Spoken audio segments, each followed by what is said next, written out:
I found out my fiancé cheated on me 4 hours after it happened. Not from her.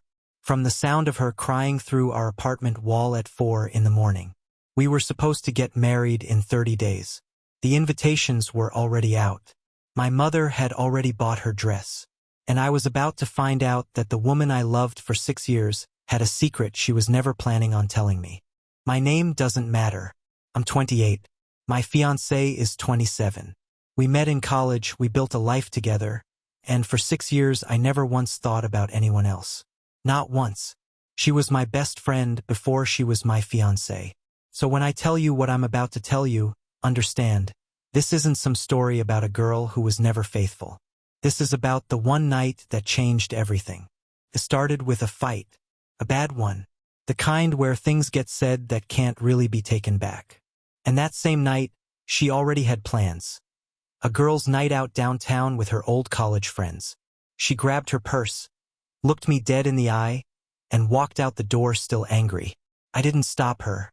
I watched TV alone that night. I remember exactly what was on. I remember thinking, she'll cool off, we'll talk tomorrow. I went to bed around midnight, still upset, but not worried. Not even a little, because in 6 years, she had never given me a single reason to worry. I fell asleep angry. I woke up to something worse. For in the morning, crying. Not quiet crying, the kind that shakes a person's whole body. I got up, walked into the living room, and there she was on the couch with one of her friends sitting beside her, refusing to look at me. I asked what happened. Nobody answered right away. And that silence told me something was very, very wrong before a single word was said. She finally looked up at me, mascara down her face, hands shaking, and she told me she messed up. That's it, at first. I messed up. I didn't even understand what that meant until her friend quietly filled in the rest. At the club, she'd had too much to drink. She wandered off. Nobody could find her for almost 20 minutes. And when they finally did, she was in a bathroom. With a stranger.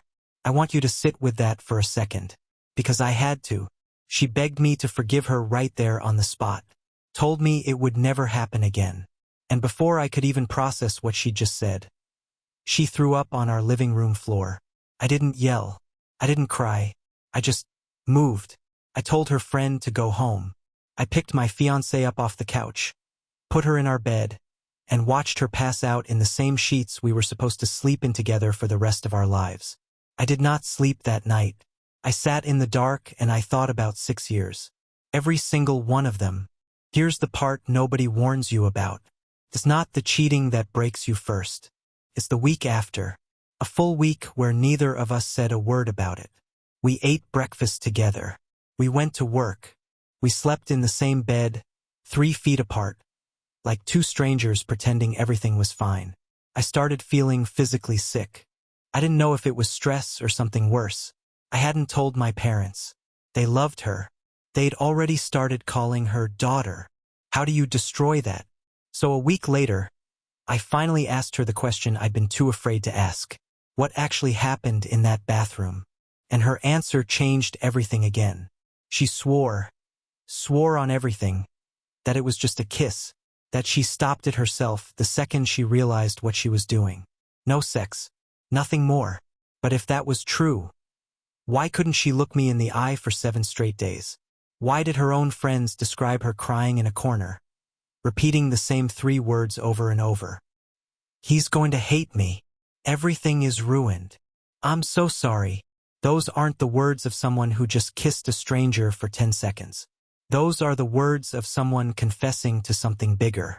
I didn't know who to believe anymore. Her, or the sinking feeling in my gut telling me there was more to this story. So I did something I never thought I'd have to do. I called her friends myself, one by one, and what they told me didn't fully match what she told me. They said a man at the bar, no older than 30, had been watching her, buying her drinks all night while she was already visibly drunk. They said when they lost sight of her, they searched for almost 20 minutes before finding her in tears in a corner, saying those same 3 sentences on repeat. 20 minutes. In a club bathroom. With a stranger. You tell me what normally happens in 20 minutes. I sat with all of it. The story. The gaps. The tears.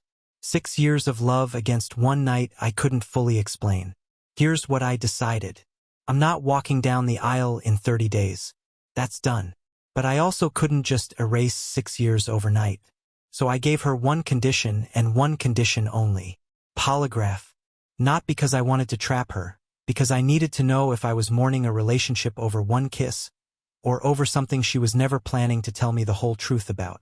She agreed immediately, said if she failed it, if it showed she lied about anything, she'd tell our entire families the real reason the wedding was canceled, and I'd keep the apartment. No fight.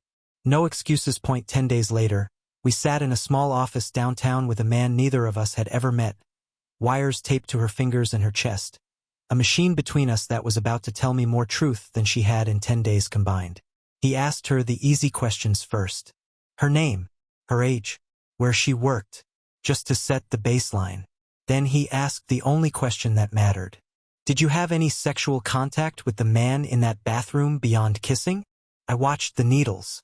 I watched her face.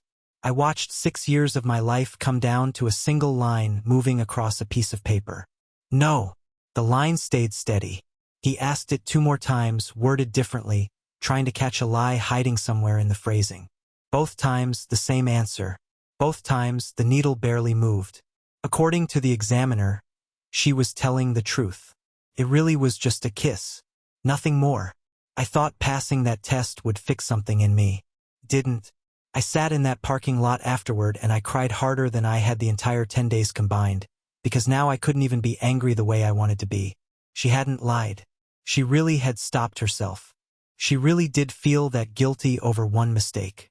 And somehow that made it worse, because it meant this wasn't a monster I fell in love with. It was just a person who broke, for 20 minutes, under pressure I didn't even know she was carrying. I still love her. That's the part that makes this so much harder than people think. Loving someone doesn't switch off just because they broke something in you. The wedding is still canceled. That part hasn't changed, and honestly, I don't know if it ever will. But we're still together, still living in that same apartment, still trying to figure out if 6 years and one 20-minute mistake can exist in the same relationship. I don't have an ending for you yet. I'm still living it. If you've ever had to choose between the person you love and the truth you deserve, drop it in the comments. I want to hear it. And if this story kept you here till the end, you already know what to do. Subscribe, because trust me, this isn't over yet.